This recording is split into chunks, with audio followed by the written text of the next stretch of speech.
Hey guys, welcome back to the channel. I'm Nikki, and thanks for joining me for another missing persons video. This is a very important video. Of course they all are. This young lady's name was Lucero Sarabia, and she went by Princess as a nickname.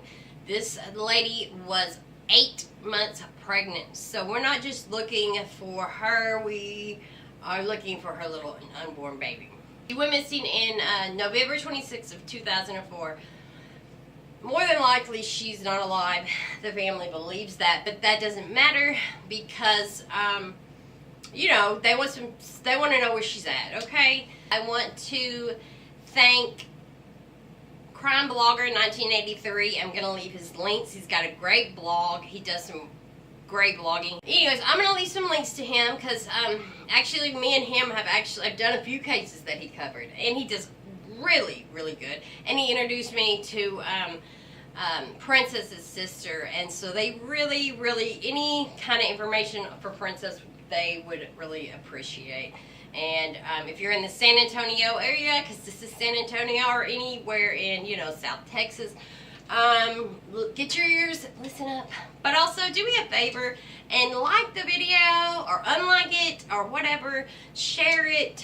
If you want to subscribe, that would be really cool, but mainly if you like the video, then the algorithm will get people over here to it. So anyways, I appreciate you coming, and let's get right into this case because it is some shady shit going on. Okay guys, first let's just go ahead together and look at Lucero Princess Sarabia's Charley project. She went missing on 11/26/2004, November 26, 2004, which was Thanksgiving Day. So what a tragedy for her family. Can you imagine every Thanksgiving? She went missing from San Antonio, Texas. She's obviously female and Hispanic, and her date of birth was October 3rd, 1983. She was 21 years old at the time, so she was very young, 5'1", 165 pounds. Something that was interesting was at the bottom of the screen, hopefully you can see it, it says Hispanic female, blonde hair, light brown eyes. Her nickname was Princess, and sometimes she's listed under her married name as Rivas. And then they wanted to put, for some reason, that her hair was in a ponytail at the time of her disappearance. I'm not really sure why they put that in there, but... And also, it says down there that she was 8 months pregnant at the time of her disappearance and was due to give birth on January 1st of 2005. So, we are missing a unborn baby, and we are missing a 21-year-old girl. In this case, as so many cases that I cover and others covered, we got some shady asses in this picture with Princess. Princess was she was not into drugs, let's just get that straight. She was, though, did hang around people that were in the drug world and partied and stuff, but that was not her thing. You know, that just was her thing. And I knew a girl years ago who, we partied like crazy, and you know what she did? Nothing but had babies. She has 7 kids, actually, now. Already at 21, Princess had been married, but you know what? Who cares? I was married at 16. She had been married, and she already had 2 kids, and obviously, like we said, she was 8 months pregnant with her 3rd child. She'd been married to a man named John, and let's just get it out there first. John had nothing to do with this. He is not involved in the disappearance whatsoever. That's pretty much been cleared there. So they had a good relationship with the co-parenting kids and stuff like that. She was living back at home with her mom and her 2 boys, and she was pregnant. And her mom describes her as naive, kind of. But also, once you listen to the story, you're going to see that she was feisty. Let's put it that way. And if you look at her pictures, I'm going to say she probably didn't take a lot of shit. But on the other hand, her mom says she was very kind. So Princess and John were married, the 2 kids. They were separated, but Princess was pregnant and not with John. Okay, Princess was pregnant, and it is now known, thanks to Crime Blogger 1983, who has done some fantastic work with the family, that Larry Lujan is the more than likely the baby daddy. Obviously, there's been no DNA done because the baby's never been found. But Princess had spoke and told her family that he was the baby daddy, and they were actually together hooking up and stuff like that. Larry Lujan is going to be one of the big pieces of shit in this story, who ends up being a convicted murderer right now and barely escaped death. Which, me personally, I think you could fry him. Once you know about the case against him, that has nothing to do with Princess, but thank God he's in prison. He's one of those, thank God he's in prison. So on Thanksgiving in 2004, the day she went missing, Princess has Thanksgiving dinner. She actually helped cook and stuff like that. And that night, there was a party with friends and family, and of course, Princess went. Nothing wrong with that. Princess was dropped up at 6:30 to 7 p.m. by her mom. This party was a banging party, okay? It was popping. Drugs, alcohol, and jealousy were involved in this party, and fighting. Princess's sister was there at the party, and actually her estranged husband, John, showed up at the party also. So it was just a party with people, acquaintances, friends, family. Like I said, drinking, drugging, and fighting. So it is a riled up party. At this point enters Richard Chavez. I don't know if it's Chavez or whatever, but anyways, or Chaves, but I think it's Chavez. Richard is an acquaintance of Princess's. Not a boyfriend, not a close friend, but an acquaintance. I also want to say right now that the timeline on this case is blown away. There's no timeline whatsoever other than the time that she was dropped off and her last phone call. That's the only definite time that we have for any of this case. So just keep in mind, okay, she was dropped off 6:30 or 7 p.m. She's there, she's milling about, whatever she's doing. And then from what I understand, she kind of got some kind of uncomfortable feeling. I think there's some jealousy. There's probably a lot of women there, men there, blah, blah. At some point in the night, nobody knows when, her and Chavez, this man, who is older than her, they leave the party, supposedly to go get cigarettes. And there's no telling how long they're gone. It's not a definite, I don't know if it's a cigarette run or if it's actually, maybe it was an alcohol run. So when they return to the party, there's a girl there with a bad attitude, okay? And from reports of other people at the party are saying that apparently Princess had came from the bathroom and this girl's boyfriend came from the same area. And so Princess was being accused of probably messing around with this girl's man and all this shit. So what happens is a full-blown fist fight breaks out with this 8-month pregnant girl. Supposedly the fight was not a major brawl, but it was enough supposedly to get a bloody nose on Princess. Okay, so she does have a bloody nose.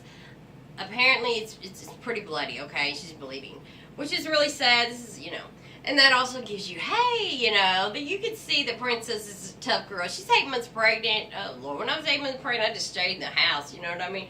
Stands her ground because, whatever was going on she defended herself. So, at that point, it's time to go, right? It's time to hightail it out of there. Party's over for her. No, I don't know what time that was. None of the times are stamped. And like I said, the police dropped the shit out of this ball, and so there's not a lot of time stamps. Okay, she does leave at some point. Okay, I'm sorry, we don't have any time stamps. At some point after 7, you got to give her time. She goes to the store, comes back, then soon after that the fight, she leaves again. So I don't know, your guess is as good as mine. Maybe 10, 11, I don't know. So anyways, guess who she leaves with? She leaves with Chavez. And she doesn't call anybody, nobody knows. And actually her sister had left, and her ex-husband, had left before this fight. So really nobody even knew about the fight. But that does come out later. She goes to Chavez's apartment, and while she's at the apartment, she calls her mom. And the last phone call is at 1:30 in the morning. So that's the last known time that we have. So how long she was at Richard's apartment, I don't know. What happened at Richard's apartment, we don't know. There have been reports that she was going there to clean up because she was bloody. I don't know how, so that makes you wonder how bloody was she. But that's all really assumption. There's a lot of assumptions. So, but I'm saying she had to be there for some amount of time. So I don't know what was going on over there. But at 1:30 she just called her mom, and she spoke to her, and her mom said, "Do you want me to come pick you up?" And she said no, that Richard Chavez was going to take her home. So after 1:30, nothing. Nobody hears from her. They can't find out where she's at. Her mom does track down Richard's place where he's at. She doesn't really know him that good, but she tracks down where Richard lives. And she goes to his apartment and she asks him, "Hey, what happened to my daughter?" This is hours later. And do you know where she's at? And he says, yes, she got mad and walked off. So she's 8 months pregnant, 8.5 months pregnant, and she decided to walk off.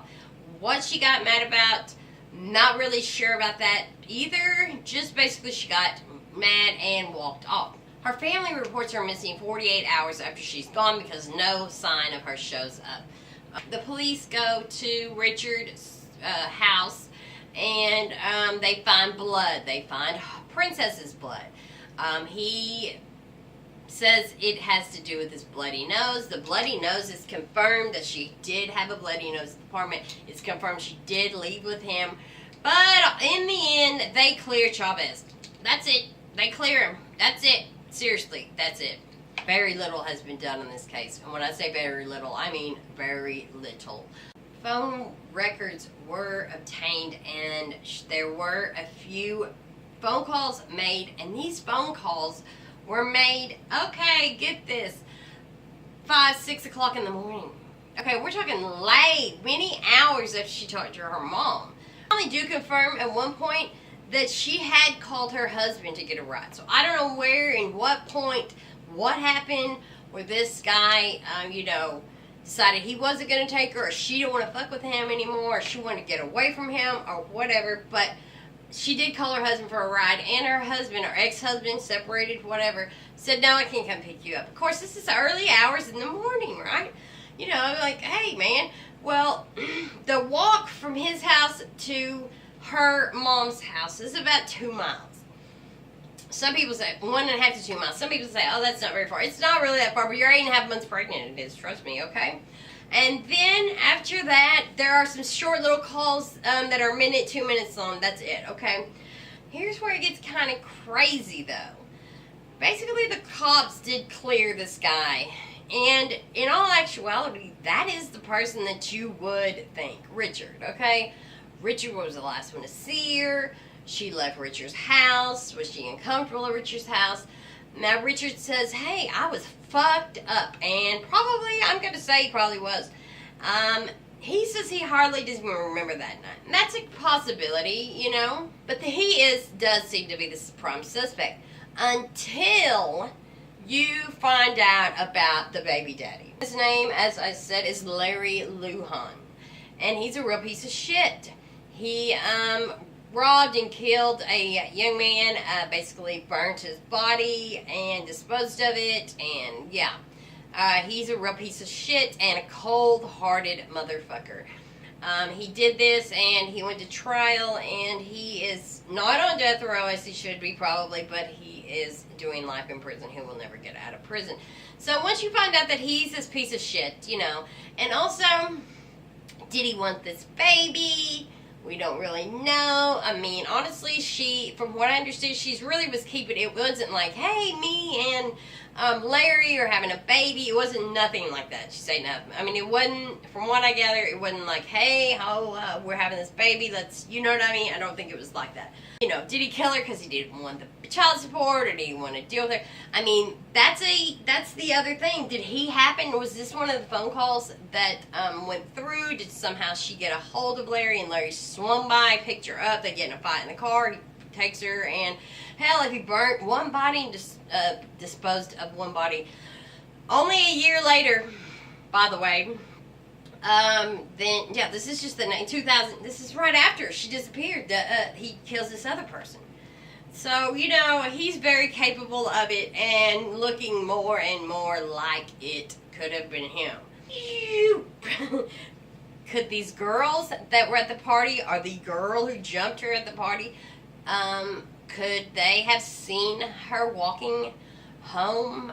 Probably, maybe. What could happen is that this dude was fucked up, passed out, and didn't take her home, and she did take off walking. One thing that's interesting is, though, like, they drove together in this party. Why didn't he just take her home? Other than, a crime blogger, 1983, he mentioned on the podcast that, she wanted to clean up her stuff, But really, was anybody even going to be up at her house? It was very late, apparently. So, anyways, this young pregnant girl was up all night and had a rough day, it sounded like, and it ended with her being gone, Or was it a total stranger? Was it a total stranger that came by and as she's walking, snatched her up? I mean, San Antonio is a dangerous place. I've never been there, but I've heard it is not one of the safest cities in Texas. It's a really strange case, super strange. I mean, you have Richard Chavez, who's weird. You got Larry Lujan, who's a fucking psycho, and actually killed, burned, and tried to dispose of a body the year after Princess. So he really sticks out, red flag. And then you have the girls at the party, or you have a random stranger that got her while she was walking. So one of the big things is the time, the timeline on here. I actually tried to communicate with the crime blogger dude, and I was like, man, what are the timelines? The timeline is really difficult to pin down. And since the cops really didn't give a shit, and they haven't, supposedly, from what I gather, even this crime blogger in 1983 guy said that he called in to the tip line, and they were very nonchalant, like, excuse me, like, what are you talking about? So, being a minority, being in the kind of group of people that she maybe was hanging with, I mean, no disrespect whatsoever to her or her family, but, that's obviously the cops don't give two shits. So yeah, guys, so if you could do me a favor and like this video and share this video, it would be really helpful to this case to get it out. Her family is still, like I said, looking